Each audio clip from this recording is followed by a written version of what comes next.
Help support the show by joining the Patreon or becoming a YouTube member. Also, hit that like button and subscribe if you want more Browns-focused content.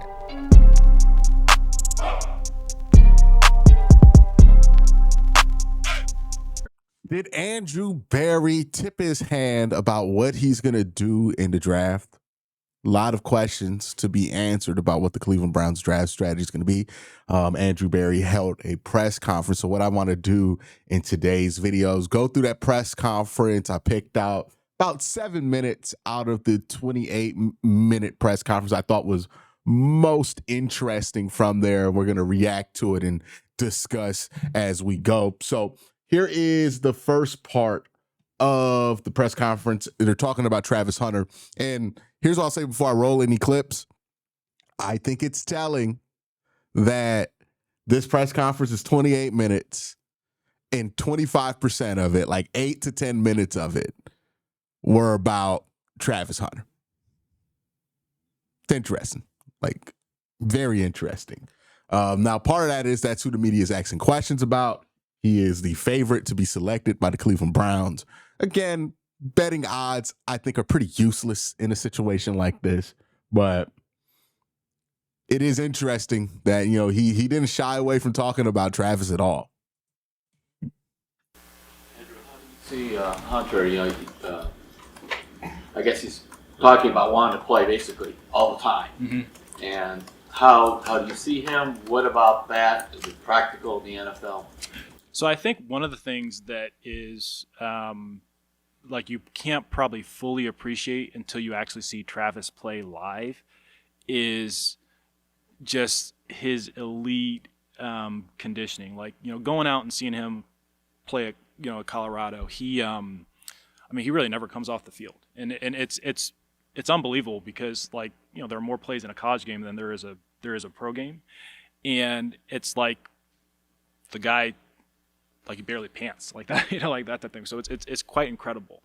You know, that being said, you know, this is a point I've made about Travis Hunter in my film breakdown. Make sure you guys go watch it. But the motor for Travis Hunter is incredible. It is undeniable. I mean, you watch this guy on both sides of the football, and he's not just playing both sides of the football fully, right? Like, he's not just blocking and tackling and doing like all the dirty work too on both sides of the ball. He is usually the player that's giving the most effort on both sides of the ball when he's out there. Like, if there's a guy who's going to run across the field and crisscross and then come back and make a tackle on defense, that's Travis. If there's a guy who's not going to abandon Shador and keep tracing him when he breaks the pocket, it's Travis. That part of his game, I think it's very underrated and understated. And when we're having this conversation about, like, can he do it, play both sides, that's something when you watch him at Colorado gives you great confidence in his ability to do that. What he would attempt to do has not, you know, been really done in our league. But we wouldn't necessarily put a cap or a governor in terms of like what he could do. You know, we would want to be smart in terms of how we started him out. You know, I think I've mentioned before, you know, we would see his first home as receiver and his second home, you know, on the defense side of the ball. All right, so confirmation there of what's been speculated for a long time, that if Travis Hunter were to be taken by the Cleveland Browns, he would be seen as a primary receiver with use on the defensive side of the ball. There was Andrew Berry kind of sneaking it out there during the combine. He's just straight up said it explicitly now, right? There's no question about it. If the Browns draft Travis Hunter, expect to see him primarily on the offensive side of the ball. The question is, will he also play a significant role on defense? He's going to play both sides of the ball, from what it seems like Andrew Berry is saying here too. It's more of a question of how does it get doled out? What's the process? Remember, the Browns slow played the versatility of JOK, where they want JOK to learn one position really well, and then they moved them to other linebacker positions. I think something similar could happen with Travis, where they're going to, it's similar to what happened with him with Dion, right? Where they're going to tell Travis, be a playmaker on one side of the ball first. when he starts doing that more often, then they'll use him in a more concentrated role defensively just to see what he can handle, you know? So that's definitely something that they're going to do with him. And again, if you're looking for a team that drafts Travis Hunter, you want to make sure that you're the kind of team that's going to take advantage of what he brings to the table. So far, what you're hearing from Andrew Berry makes us feel like the Browns would be a good landing spot for Travis. Like the wide receiver is the biggest weapon that he brings. Yeah, I think one of the big things, what he has a number of rare qualities, but probably the rarest is his ability with the ball, his ball skills, and we would want to put him in a position that maximize that ability. Travis, two questions on it. First of all, would you be concerned about the pounding, like the physical pounding, not the aerobic part, but the taking the hits on both sides of the ball, if he played on both sides for you? Yeah, I think anytime a player across positions plays more snaps, there certainly is more of that risk. That being said, playing on the perimeter positions, there's maybe a little bit less contact than there would be as you get closer to the ball. But it's something that, look, 32 teams would have to figure that out as they think through his profile, and there would be some probably learning on the fly if he were here. He has to play on both sides to be worth that number 2 pick, because that's kind of how he's viewed, as a guy that can do both versus just is one side or the other. No, I don't see it that way. I think it's, and I'm going to use a crossboard now. It's a little bit like Otani, right? Where when he's playing one side, he's an outstanding player. If he's a pitcher or he's a hitter, he's an outstanding player. You obviously get a unicorn if you use them both ways. The Otani one, that's something he's gone to before. He's had multiple interviews where he talks about Travis Hunter, and he keeps going back to Otani as his comp, right? Or the similar situation. One that tells you what he thinks of Travis Hunter. Shohei Ohtani's best player in baseball, right? Just won a World Series, right? As the best player in baseball, which if you follow baseball, it's not really common where the best player can also have that much impact, but Shohei has been able to do that. Shout out to Shohei. But nonetheless, outside of all of that, it's interesting that he's bringing up Shohei, not because obviously high praise, but two, think about it like this. We keep talking about it like, oh, what's the percentage split per game with Travis Hunter, right? Is he going to spend 50% of a game at wide receiver, 50% of a game at DB? Maybe we shouldn't think about it per game and think about it per season. And here's what I mean. If the Browns are playing somebody and they feel like they need Travis to just play wide receiver all game, then they just do that. But maybe the next week they decide, hey, we're playing the Bengals. We don't have enough DBs. Denzel Ward's out. We need to use Travis Hunter as a DB this week, right? And use Travis Hunter as a corner and then a little bit on offense. Like maybe it's not about the percentage of snaps he's going to play per game, but the versatility of saying, hey, this week he's a corner. This week he's a wide receiver. This week he's doing a little bit of both. This week he's going to play a lot of wide receiver and a little bit of corner. This week he's going to play a lot of corner and a little bit of wide receiver. And when you think about the amount of variables that adds to game planning against the Cleveland Browns, and again, this would be twofold because this is another thing that the Browns front office and coaching staff has to deal with, but it's an easier problem for them to deal with than other teams, because think about it like this. You're playing against the Cleveland Browns. First, you got to figure out what position Travis is even going to play that week. And then you got to figure out how you have to game plan against him. I think that's the dream with Travis Hunter, is somebody who could get you 50-50 on both sides, could get you 80-20 on one side or the other, could just play wide receiver for you. But hey, if you need him just to be a corner to fix a problem on defense, well, you got him. That is, I think, the dream with him. When I hear Andrew's vision, I think of it like that. And I think we've had this conversation so much about the percentage in a game because that's the way that we can quantify it. But maybe it's even more versatile than that, which is interesting. Of you guys going out to Colorado, it seems like within the next day, everyone in the whole country was, Browns are taking Travis Hunter off the Shador trail, It's funny how that works, huh? and maybe off the Abdul Carter set as well. So, is that an accurate perception of where you guys are right now? Are you off of Shador, off of Abdul, and focusing on Travis? Yeah, no, it's like what I mentioned with Daniel. We're still working through everything. We have not made a hard decision in terms of how we're going to utilize the number 2 pick. There are a number of guys that we like. Our travels, they were the logical touch points that you would make for all prospects who are worthy of being consideration that high in the draft.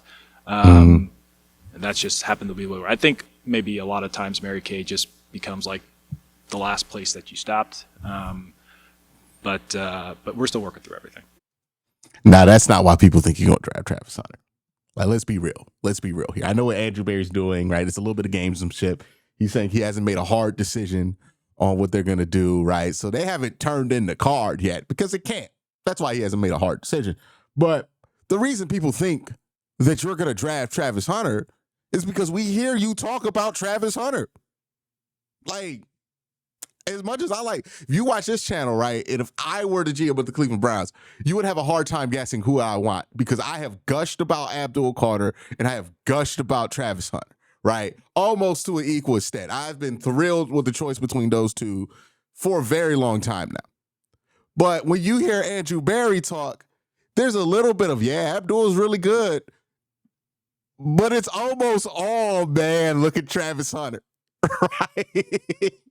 Like that's the main reason people think Andrew Berry is drafted. It's not because of the whole visit situation like Mary Kay and him tried to frame it. No, that's not why people are sitting here thinking nobody cares about a visit, right? Or nobody who knows what they're talking about just does this because you did a visit, right? It's because of how you talk about the dude. It's because you sat there for the first 8 minutes of this press conference, and go back and watch it if you want to, the full version of it. The first 7 to 8 minutes of this press conference, it's just Andrew Berry talking gleefully about Travis Hunter, smiling, all of this stuff. And it's just not like that when he talks about any other prospect in this draft class. Which is not to say that he doesn't like those guys, but it seems to me that they're really hoping Travis Hunter is going to be there at 2. At the very least. Okay, so we got the clips of him talking about Travis Hunter out the way. Let's jump to what he said about the quarterbacks. Identifying the quarterback you want and when to take him, the biggest challenge of your draft. I don't know that I would necessarily put it that way, Tony. Obviously, quarterback's the most important position. I think the biggest thing that we're thinking about going into this draft is really just adding good players and good prospects. Not overthinking it that way. Like, can't necessarily dictate the draft, although certainly you have more influence when you're picking as high as we are this year. But we're really just looking to add good players. Between picks, players you like go off the board. But at quarterback, does it feel more dangerous the longer you wait just because there's fewer of them? So whether it's 2 to 33 or 33 to 67, that if you don't take one, then the guys you like might be gone? Not really, Scott. Like I think it certainly depends on the player, right? And it depends on where you're picking, but we won't pick based on panic. I guess maybe that's the way of characterizing it. It's an interesting answer there, right? Scott Petrak basically trying to ask him, when do you feel like, is there a moment where you feel like you need to go get a quarterback, right? Like, is that the objective? Is one of the objectives in this draft, we have to leave here with a quarterback we feel good about? That's kind of what Scott's trying to ask by phrasing the question that way. And Andrew is saying, hey, we'll play the board. If a player is there at quarterback that makes sense at a position we want to take them, we'll take them. But, if it doesn't, which justifies how they're viewing the number 2 position, where it seems like they're not going to take a quarterback, which I fully agree with not taking a quarterback at 2 for that reason. I do think the value proposition becomes way different if we're talking about Milroe or Sanders at 32 or 33 or around there. So, interesting question from Scott, and I think an interesting answer from Andrew. Let's keep continuing. having Tommy in the building helps with that evaluation and dealing with them? It helps a lot. Like, I mean, to have, ROC having been at Alabama with him for a full year, calling plays for him, knowing his strengths and weaknesses, it helps a lot. How much value you place on the 5th-year option where you're 33, where it would be worth giving up some kind of asset to move back to the first round? Honestly, not a ton. All right, so 2 things there, right? Talked about the impact that Tommy Rees is having on the evaluation of Jalen Milroe. He said a lot. It's really helpful, right? So, depending on how Tommy Rees feels about Jalen, I think it's going to have a great deal to tell you about how the Browns feel about taking Jalen Milroe. The other thing he mentioned is, hey, how do you feel about getting that 5th-year option? He said he doesn't value it a ton. Now, this could mean he doesn't want to do it at all. He'd just take a player at 33. This could be gamesmanship. He doesn't want to give up his hand. He's willing to give up a lot there. But here's what I do think. The Browns aren't going to give up anything more than market value to move up. That's why I think the only choice that they're going to move up, get that 5th-year option, is like 32, where it could be a pretty nebulous pick swap, right? And they could just do a pick swap with Philly and then probably like a late round pick swap attached where nobody really loses anything. You just move back a few spots. I think that's a lot more likely to happen because I don't think they're going to go out their mind to go get that 5th-year option, So I don't think it means it's impossible that they would do it or that they're unlikely to do it. I just think the value is really important. And I think 33 to 32, we're talking about a very, very, very minimal jump there to move from 33 to 32. And it probably would not cost much. I mean, I don't even think you have to net a pick out to Philadelphia to make it happen. Almost like restaurants, location has a lot to do with how well they do. So when you look at like Jackson Dart, how he plays, or Milroe, because I was just thinking their styles are different, but how does that translate to the pros? How does that work in your thinking? And talk a little bit about each of those guys. Yeah, I mean, I think they're both excellent players. I think Jalen, he's got rare physical talent. He may be the only when he gets in the NFL, he may be the only quarterback who's faster than Lamar. Don't tell Lamar I said that, please. He's got rare physical gifts. He's strong, he's fast, he's got a really strong arm. And any system that you build around him, you want to take advantage of the fact that he has things that no other players at the position have. Jackson, he's very well rounded. He can run it, he can throw it, he's accurate. He's a good decision maker. I'd say he's pretty scheme versatile, so to speak. So look, I think both those guys in the proper situation can be really good NFL players. That was interesting, right? Because I go back to my point I was making about why people think that he likes Travis Hunter. It's not because you went on to dinner with him, right? Like you went on dinner with a lot of guys. It's because of how you talk about Travis Hunter. Now with Jalen Milroe, similar situation. It's not just that you have Tommy Rees there, right? It's not just how Jalen Milroe talks about Tommy Rees and Tommy Rees talks about Jalen Milroe.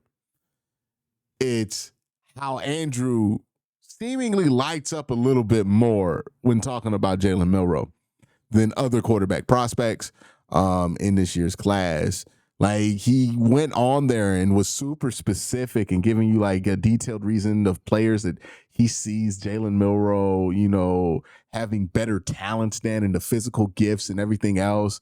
And then like Jackson Dart, he didn't explain him, but it was pretty basic stuff, right? Oh, he's a good decision maker and he's scheme versatile. This stuff you say about every quarterback in a press conference setting like this. But what he said about Jalen, he didn't have to say he thinks he's faster than Lamar Jackson. He absolutely didn't have to say that, right? And it's like, we know what Andrew Berry usually says about stuff that he does not have a strong opinion on.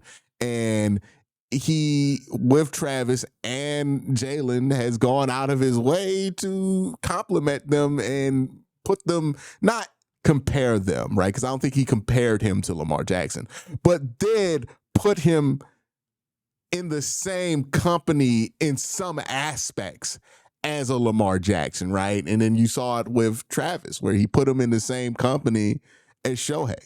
So that's interesting. That's interesting company that you keep him with, right? Like, he didn't say Jackson Dart, man, I really put him in the same company as this. Like, it was none of that with him. But with Jalen Milroe, I mean, he brought up Jalen Hurts. He brought up Lamar Jackson. That's interesting. I haven't heard him compare Abdul Carter or Jackson Dart or anybody else in this class to anybody, but he brings up these names and I'm like, oh, this feels like you're in a deeper part of discussion about Travis and about Jalen Milroe than you are with other prospects. We'll see if the cards fall the way to where the Browns have the opportunity to take him, and we'll see what decision he makes in that position. But I do think it's interesting the level of interest he has over those two prospects, seemingly, than other guys. Let's hear how Andrew Berry feels about two things. They have a Abdul Carter quote in here, and then we also have a JOK thing. We're going to let them both roll, and we'll talk about them. Give us an update on JOK. Do you expect him to be here in 2025? Yeah, so again, JOK's timeline, I think I mentioned the last time, it is a bit nebulous. He is progressing. But again, right now I don't have necessarily like a definitive date for you, Jeff. Carter has not run, worked out, or done much since the season ended. What is your understanding of his availability for an off-season program? Yeah, I'd say more generally, Tony, our medical staff is not necessarily concerned about any health risks with him. See, All right. So there it is. With the whole Abdul Carter thing, I know people have made a big deal about the injury stuff that came out about him in the combine. I've been saying this since people have been freaking out about it, and freaking out's I don't know if people have been freaking out, but the folks that really didn't want to take Abdul have been like blowing this out of proportion. It's not a big deal. It was never a big deal, and it's been proven the more and more time goes on that would not be a big deal. Like, it's not going to stop anybody from drafting Abdul Carter. I think the off the field stuff would be more of a concern. And for me, I don't really care about the off the field stuff of Abdul because I don't really see what he did there. Well, that's a whole nother discussion that y'all can hear me talk about on Q and Co. But as far as like Abdul goes, the evaluation versus Travis Hunter is going to be the only thing to stop you from taking him. And it seems like they have a very high evaluation on Travis Hunter. The Abdul injury thing, nothing burger. He's going to be a good player, or at least has a great chance to be a good player wherever he lands. Now let's talk about the JOK part of this. Nebulous. He's making progress, but they don't know when he's going to return. This reminds me of a similar type of injury that we dealt with Greedy Williams, right? Where the progress for this injury is not linear, right? And with most injuries, as sports fans, we're used to dealing with linear progress style injuries. If you break a bone, there's a certain timeline that we're used to being followed on a bone break, right? If you tear your ACL, there's a pretty familiar timeline with that. But all injuries aren't that simple or straightforward. Some injuries are a bit more hard to grasp when it comes to a timeline. That's what it seems like has happened with JOK. I think they don't know if he's going to play week 1 or if he's not. They have no clue. And I think it's both on the table. He could be back way earlier than we think. He could be back way later than we think. I think the timeline is just very much up in the air. And we're just waiting for, JOK's body to recover. And that process is not one of these times where somebody gets injured and there's a clear timetable. So really just keep an open mind about that is my thing with it, right? Keep an open mind. Try not to make too many assumptions because we don't know. The people with the most information, they seem to be pretty unsure about what the timeline's going to be, whether it's going to be long or short. We don't know. It could be shorter than we think. It could be longer than we think. He could wake up tomorrow and make tremendous progress and then be back in pads by camp. We don't know. You know, I wouldn't plant my flag in the ground on this one because I don't think this is one of those things you can. I think we're just waiting to see how JOK's body reacts to what they're doing. The good news is that they're saying that there's progress. So that's awesome. You know, but it does seem like one of those injuries where the progress that you make, it's hard to tell whether it's going to be linear or not. You know, that sucks. But hopefully JOK can be back soon. But we won't know. We just won't know with him, right? Until we know. So y'all have a great day. Have an even better night. Peace.